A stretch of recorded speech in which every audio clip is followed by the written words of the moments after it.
Good morning, everybody. Welcome back to cilinixfxcapital, and welcome to the channel as well if you're new, which I can imagine because this is the first time I'm covering the Pump token, right? So from Pump.Fun. Wanted to make a video on this. I've been keeping my eyes on this video on this coin quite a lot, token we should call it. But quite a lot. I've tweeted about it as well, and I also have covered it in my market updates. I'm not sure how many people are interested in this, but still want to give you my thoughts on it in this video. So that's what we're going to do. I actually do think, this has been one of the worst launches in a while, especially for a protocol that did so well. I still think, look, does the protocol really care? I don't think so. They've raised so much money with their token sale. They've already made so much money in 2024. I don't think they care, but that doesn't matter. We're seeing a big drop right now. And, if we're just going by traditional metrics, it's actually relatively cheap right now, right? If you look at the market cap, and I know that sounds weird, and I will have a bit of a different opinion, I think, than most of you will have, or most of you will expect, because I actually think Pump is more of a buy opportunity than a short opportunity. I think it's quite over shorted right now. I don't have the right data, or at least I cannot retrieve the right data right now, but at this point of time, Pump is trading under $1 billion market cap. Now, fully diluted valuation is still like $2.3 billion. I know, but still, market cap is a little bit more relevant, I think, in this scenario, and it's trading under the way you would value it if it was a traditional financial company. Now, I know that fundamentally it's doing worse, right? If you take a look at something like the tokens launched by date, but also the volume per week, that's much lower. So they're making less money.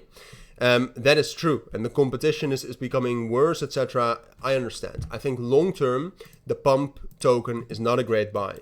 But I think short term, there's just too much hate. There's been too much shorting. There's been too much selling. Yesterday, again, when they heard that there was no airdrop, the price fell. While I think that's actually bullish if you're holding the token.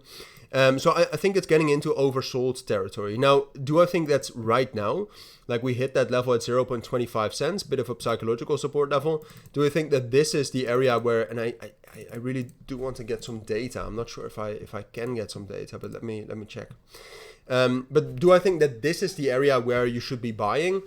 I don't know, not necessarily, right? You can see the RSI is still making lower lows. So there's no bearish divergence there. The volume, although the volume is making lower highs, so this is a bit of a bullish divergence. There's still quite a lot of volume, especially if you compare it to the last week. Or the last week and a half. So I'm not convinced that this is the bottom, but I do think a bottom is coming relatively soon, right? So the main levels then I'm looking at are very simply the psychological levels. So that's 0.2 cents, 0.15 cents, and somewhere in that area, if I get some sort of a good bullish divergence, if I get some sort of a 3 drive pattern, whatever, I will start buying this token. I think it's much more of a buying opportunity. Short term, because like I said, long term, I think the competition is too bad. I think they're not going to keep the market share that they had. So long term, do I think it's a great buy? No. Long term, the valuation is probably quite high still. But short term, and they still have a lot of cash on hand as well to pull all sorts of tricks out of the book. I think short term, this is very much a buy.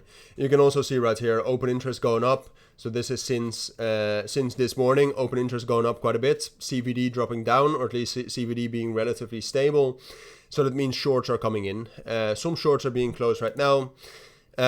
So that's another reason why I do think we will bounce. This could be the bottom, to be fair, but then we need to get some sort of a bullish breakout, right? So if we're able to reclaim a level like 0.3 cents, and again, my internet is absolutely shit, so I cannot show you. But if we're able to get some sort of a break of structure, right? So we have a fair value gap right here. If we're able to get a reclaim above that and then a strong reaction from that, so we basically turn that fair value gap into support, I think that's a moment where we can actually have a reversal.